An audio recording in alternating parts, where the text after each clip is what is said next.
$20.000 millones. Eso es lo que China enterró bajo el fondo del mar para construir una autopista que nadie puede ver. 55 kilómetros de acero y hormigón cruzando el mar abierto. 4 islas artificiales que no existían hace 15 años. Un túnel submarino donde los coches circulan a 40 metros bajo el agua. Pero detrás de esta obra que China presenta como su mayor logro de ingeniería, hay 20 trabajadores muertos, un escándalo de hormigón falso que llegó hasta los tribunales y una especie entera de delfines al borde de la extinción. Esta es la historia que la inauguración oficial no contó. Llevo 3 meses recopilando informes judiciales, documentos de la Comisión Anticorrupción de Hong Kong y estudios científicos de universidades que rastrearon lo que pasó antes, durante y después de esta construcción. Lo que está en juego va mucho más allá de un puente. Esta historia revela cómo se construyen los megaproyectos cuando la presión política pesa más que la seguridad, y por qué algunos de los errores que se cometieron aquí podrían estar repitiéndose ahora mismo en otras obras que tú usas cada día. Todo el mundo sabe que China construye infraestructuras más rápido que cualquier otro país del planeta. Pero lo que casi nadie sabe es que este puente, el más largo del mar abierto jamás construido, generó en sus primeros 10 meses de operación apenas 200 millones de yuanes de ingresos. Su coste de operación anual supera los 2.200 millones de yuanes. Eso significa que por cada yuan que entra, 11 se gastan en mantenerlo funcionando. ¿Cómo es posible que la obra de ingeniería más cara de la historia de China sea también una de las menos rentables? La respuesta empieza 17 años antes de que el primer coche cruzara el puente, y tiene que ver con algo que no aparece en ningún plano de construcción. En diciembre de 2001, el Consejo Legislativo de Hong Kong aprobó una moción. No era una moción cualquiera. Pedía al gobierno que desarrollara la industria logística de la región, y mencionaba por primera vez la posibilidad de construir un puente que conectara Hong Kong con Zhuhai y Macao, 3 ciudades separadas por las aguas del delta del río Perla, 3 sistemas políticos distintos, 3 monedas diferentes, un solo puente. Pero aquí es donde la historia se tuerce, porque el puente no nació de una necesidad de transporte, nació de una necesidad política. Pekín llevaba años diseñando lo que llamaría la Gran Área de la Bahía, un megaproyecto económico para integrar a Hong Kong y Macao con el sur de China continental.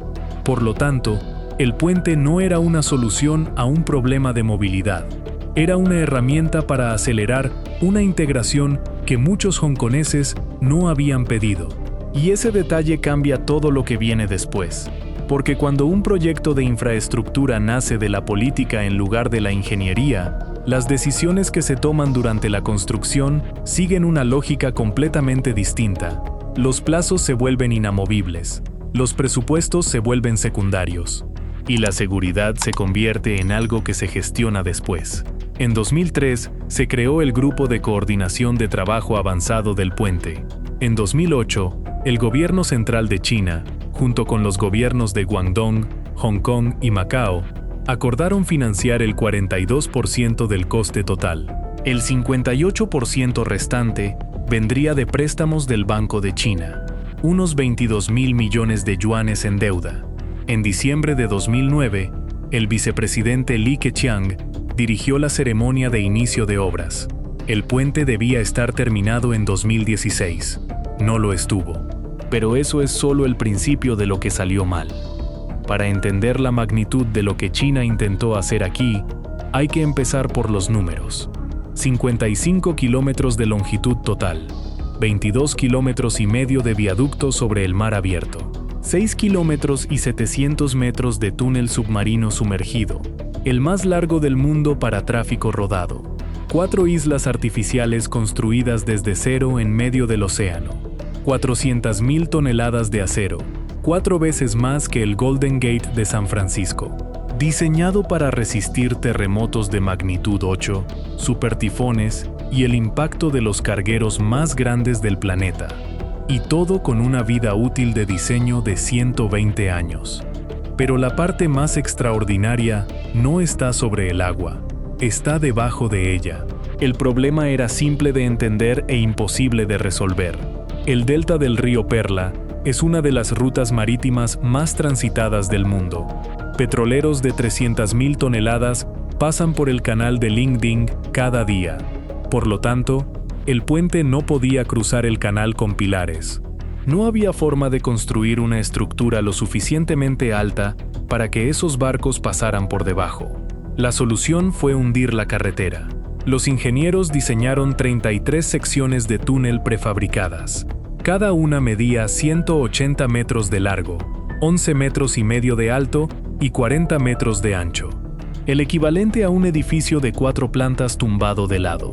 Estas secciones se fabricaron en tierra, se sellaron, se remolcaron mar adentro y se hundieron hasta 40 metros bajo la superficie del mar, donde se ensamblaron una a una en el fondo marino. Piensa en lo que eso significa en términos prácticos. Tienes un bloque de hormigón del tamaño de un barco que tiene que hundirse exactamente en la posición correcta, en aguas con corrientes impredecibles, y conectarse con el bloque anterior con una precisión de centímetros. Si el acople falla, el agua del mar entra en el túnel. Y no hay forma de vaciar un túnel a 40 metros bajo la superficie del océano. La primera sección se sumergió a principios de 2013. La última junta se instaló en mayo de 2017. Más de 4 años colocando piezas en el fondo del mar, una a una, sin margen de error. El túnel no es solo una carretera bajo el agua. Es un sistema cerrado con ventilación forzada, iluminación artificial continua, drenaje contra filtraciones y sensores estructurales que monitorizan la deformación del hormigón en tiempo real. Cada día, miles de coches circulan a 80 km por hora dentro de un tubo de hormigón sumergido bajo millones de toneladas de agua salada. Y el margen que separa un día normal de una catástrofe es la integridad de unas juntas que fueron instaladas hace menos de una década. Para que el túnel no quedara aislado en mitad del océano, necesitaban puntos de transición, lugares donde los coches pudieran pasar de circular sobre un puente a introducirse bajo el agua. Pero en medio del mar abierto no hay tierra, por lo tanto, la tuvieron que fabricar. Construyeron 2 islas artificiales. Las llamaron Isla del Delfín Azul e Isla del Delfín Blanco, cada una con una superficie de 100.000 metros cuadrados, el equivalente a 14 campos de fútbol. La técnica original habría requerido 3 años de trabajo por isla, pero la presión política de cumplir los plazos empujó a los ingenieros a desarrollar un método nuevo. Clavaron cilindros de acero gigantes directamente en el fondo marino y rellenaron el espacio interior. Terminaron las 2 islas en 6 meses. 6 meses. Fue un logro de ingeniería sin precedentes, pero también fue el primer momento en que la velocidad empezó a competir con la seguridad. Y cada vez que eso ocurre en un megaproyecto, alguien termina pagando un precio que no aparece en el presupuesto. Ese precio tiene nombres y apellidos. El 29 de marzo de 2017, a las 3 de la tarde, una plataforma de trabajo temporal colapsó bajo el viaducto sur del puente Hong Kong-Zhuhai-Macao. 3 trabajadores cayeron al mar desde una altura de varios pisos. 2 de ellos murieron. Se llamaban Gurung Anel y Onguka Okomba Onguka Uka. Un tercer trabajador, Tapa Paul Benedict, sufrió múltiples lesiones graves. Otros 2 operarios que estaban en la cubierta superior se fracturaron las piernas cuando una viga transversal conectada a la estructura colapsada les cayó encima. Lo que había ocurrido era previsible. La plataforma estaba sostenida por 8 pilotes marinos. El día anterior, las secciones inferiores de los 8 pilotes habían sido retiradas. Sin esos soportes, la estructura simplemente cedió. Pero este no fue un caso aislado. Fue parte de un patrón. Entre 2010 y 2018, 20 trabajadores murieron durante la construcción del puente. Más de 600 resultaron heridos. Solo en la sección de Hong Kong, hubo 10 fallecimientos y unas 600 lesiones registradas. Las autoridades del continente chino no publicaron cifras detalladas sobre los accidentes en su tramo de la obra. Los trabajadores le pusieron un nombre al proyecto. Lo llamaron el Puente de la Muerte. En abril de 2017, El Sindicato de Trabajadores de la Construcción, el Partido Laborista y la Confederación de Sindicatos organizaron una protesta frente al Consejo Legislativo de Hong Kong. Pidieron que el gobierno investigara los accidentes y mejorara la seguridad laboral. La pancarta que llevaban decía una sola cosa: que dejaran de asesinar trabajadores. La respuesta del gobierno fue que lamentaba los fallecimientos. Pero cuando los parlamentarios pidieron datos sobre las muertes, descubrieron que el Departamento de Trabajo había proporcionado cifras engañosas. Habían reportado solo 5 muertes entre 2011 y 2016. Pero esos números solo cubrían accidentes ocurridos en tierra y sobre puentes. Cuando los legisladores los confrontaron, el comisionado laboral admitió que había un total de 9 fallecimientos si se incluían los accidentes en el mar. En octubre de 2015, otro accidente cobró otra vida. Un trabajador llamado Tsui Kwok Fai, de 49 años, estaba en la obra en Chek Lap Kok cuando una jaula de oxiacetileno que pesaba al menos 330 kilos le cayó encima. Murió en el acto. 6 empresas contratistas fueron llevadas a juicio. Las 6 negaron las 20 imputaciones. El magistrado las encontró culpables. La multa más alta fue de $82,000 de Hong Kong por empresa. $82,000 de Hong Kong son menos de $11,000 estadounidenses. Eso es lo que costó la vida de Tsui Kwok Fai según el sistema judicial. $11,000 por un hombre de 49 años, aplastado por una jaula de metal que nadie aseguró correctamente. El tribunal señaló que las empresas podrían haber realizado evaluaciones de riesgo específicas para cada tarea. Podrían haber separado las áreas de trabajo para evitar que un operario entrara en una zona de carga activa. Podrían haber implementado un sistema de supervisión más estricto. No lo hicieron. Y la ley de Hong Kong establece un límite máximo de multa de $500,000 de Hong Kong que raramente se aplica, y eso solo cubre las muertes que se pueden contar. Lo que pasó con el hormigón que sostiene el puente es una historia que tardó años en salir a la luz. Y cuando salió, cambió la forma en que Hong Kong mira a sus propias infraestructuras. En 2016, un empleado del Departamento de Ingeniería Civil y Desarrollo de Hong Kong notó algo raro en los informes de un contratista. Los datos de las pruebas de compresión del hormigón presentaban anomalías que no tenían explicación técnica. Las fechas no cuadraban. Los resultados eran demasiado uniformes. Algo no encajaba. El departamento trasladó la queja a la Comisión Independiente contra la Corrupción. Lo que la ICAC descubrió fue mucho peor de lo que nadie esperaba. En mayo de 2017, la ICAC arrestó a 21 empleados de Jacobs China Limited, la empresa contratada por el gobierno para realizar las pruebas de calidad del hormigón utilizado en la construcción del puente.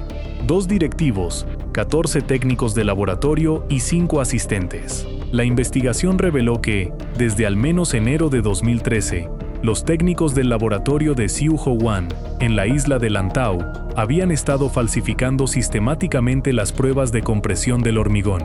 El método era simple. Cuando los cubos de hormigón que debían analizar se dañaban o no cumplían los estándares, los sustituían por cilindros metálicos de calibración o por cubos de hormigón de mayor resistencia. Cuando no realizaban las pruebas dentro del plazo requerido, cambiaban la fecha y la hora en los ordenadores conectados a las máquinas de compresión para que los informes parecieran legítimos. Un técnico de 61 años llamado Wong Kwok Yew se declaró culpable.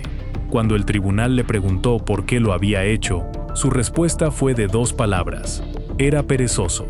Su abogado explicó que había falsificado los resultados por pereza y por miedo a que le reprendieran por sus errores.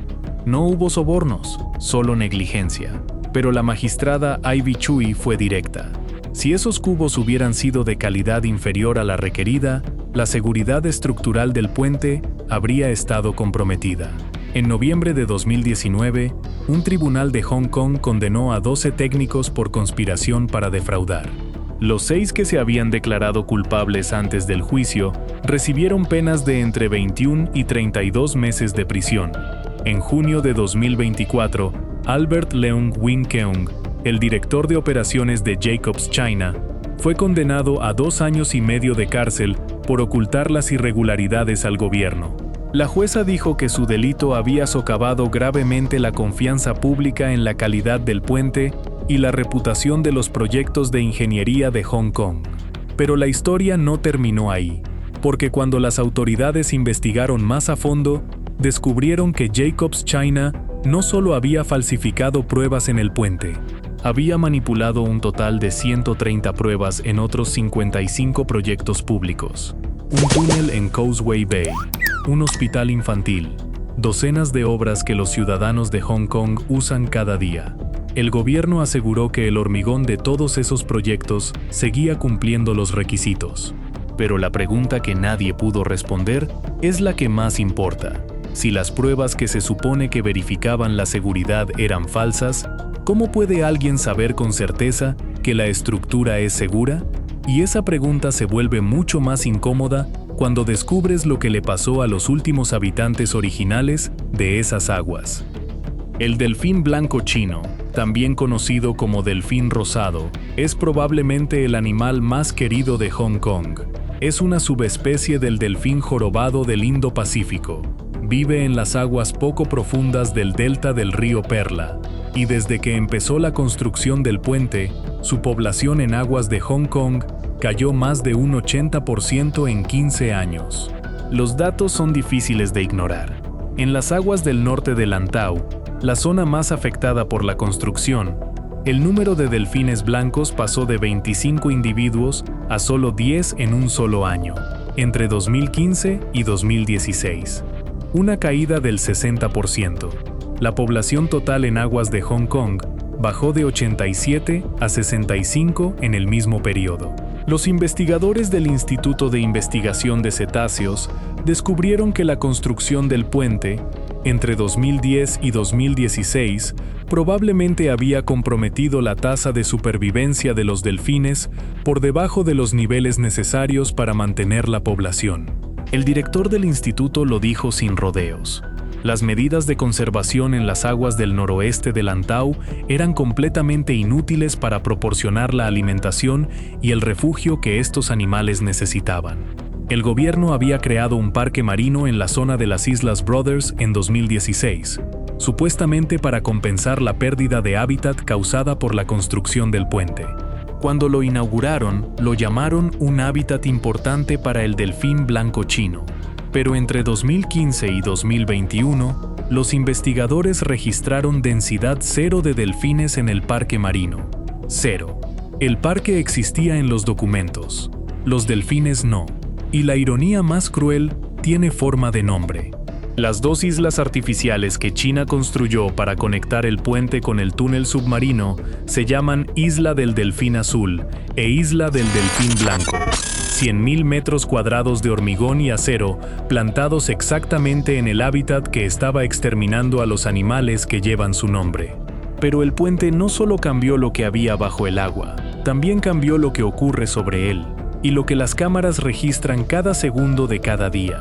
Cuando cruzas el puente Hong Kong-Zhuhai-Macao, tu coche no es lo único que se mueve. Tu cuerpo también está siendo monitorizado. Los conductores de autobuses que cruzan el puente tienen sensores que registran su frecuencia cardíaca y su presión arterial en tiempo real. Esa información se envía al centro de control del puente. Si un conductor bosteza más de 3 veces en 20 segundos, una cámara apodada John Cam, la cámara de los bostezos, activa una alerta automática. En la isla artificial del lado de Hong Kong, se instalaron más de 2.000 cámaras de alta definición que cubren la aduana, el edificio de inspección de viajeros, el departamento de inmigración y la oficina de aduanas. La vigilancia opera las 24 horas del día, los 7 días de la semana. Además, la policía de Hong Kong instaló 48 cámaras de vigilancia adicionales, específicamente diseñadas para prevenir actos de terrorismo. Pero la vigilancia no se limita a las cámaras visibles. En diciembre de 2019, un hombre desapareció mientras cruzaba el puente rumbo a Macao. Las autoridades de inmigración de Hong Kong recibieron el aviso. Cuando investigaron, descubrieron que había sido detenido por la policía china en un puesto de control instalado en la isla artificial del puerto Zhuhai, Macao, la sección del puente sobre la que Pekín ejerce jurisdicción directa. Los agentes de la Oficina de Seguridad Pública de Guangdong habían montado un punto de control con máquinas de rayos X y escáneres de reconocimiento facial antes de una visita de Xi Jinping a Macao. El hombre fue detectado por el sistema y detenido. El puente, técnicamente, es territorio de Zhuhai durante la mayor parte de su recorrido. Por lo tanto, Pekín tiene autoridad jurisdiccional sobre él, lo que significa que cualquier persona que lo cruce pasa por territorio donde se aplican las leyes de China continental, no las de Hong Kong ni las de Macao. Y hay otro detalle que convierte cada cruce en una experiencia única en el mundo. Hong Kong y Macao conducen por la izquierda, China continental conduce por la derecha. Por lo tanto, en algún punto del puente, cada conductor tiene que cambiar de carril. Pasas de conducir al estilo británico a conducir al estilo continental en medio del mar, a 80 km por hora, en una estructura que fue construida con hormigón, cuyas pruebas de calidad fueron falsificadas. Pero nada de esto responde a la pregunta que lleva rondando desde el principio de este documental. Si el puente costó $20.000 millones, ¿quién lo paga? ¿Y para quién se construyó realmente? Aquí es donde la historia del puente Hong Kong-Zhuhai-Macao se convierte en algo que ningún ingeniero podía resolver. Porque el problema ya no es de acero ni de hormigón, es de acceso. El puente más largo del mar abierto jamás construido tiene una restricción que lo diferencia de cualquier otra infraestructura de transporte del mundo. Casi nadie puede usarlo libremente. Los residentes de Hong Kong solo reciben permiso para cruzar a Zhuhai en coche privado si cumplen criterios extremadamente selectivos. Tienen que ocupar determinados cargos en el gobierno del continente, o haber realizado contribuciones significativas a organizaciones benéficas de la provincia de Guangdong, o cumplir otros requisitos igualmente restrictivos. Para todos los demás, la única opción es cruzar en transporte autorizado. No hay transporte público regular. Los comentaristas de Hong Kong no tardaron en señalar la contradicción. Un usuario del South China Morning Post lo resumió en una frase: una inversión gigantesca con dinero del contribuyente de Hong Kong. Y básicamente, no está abierta para nosotros. El legislador pro-democracia Eddie Chu fue más directo. Llamó al puente un megaproyecto políticamente motivado sin necesidad urgente. Y añadió un dato que convierte el problema en algo permanente. Se está construyendo otro puente entre Shenzhen y Zhongshan, justo al norte de Zhuhai.